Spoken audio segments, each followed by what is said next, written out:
France থেকে সুইজারল্যান্ডের উদ্দেশ্যে আমাদের এই যাত্রা।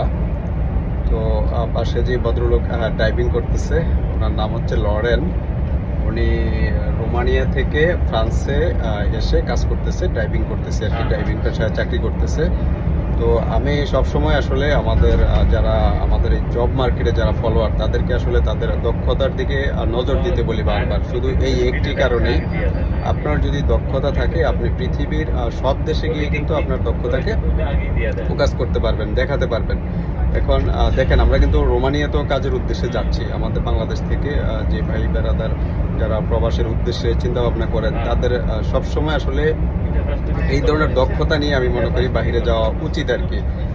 এই ভদ্রলোক কালকেই আমাদেরকে সে হোটেলে রিপোর্ট করে দিছে যে ভাই আমরা সকালে ফার্স্ট টাইম এই টাইমে যাব। এই হচ্ছে আমাদের জব মার্কেটের যারা ফলোয়ার তাদের উদ্দেশ্যে বার্তা।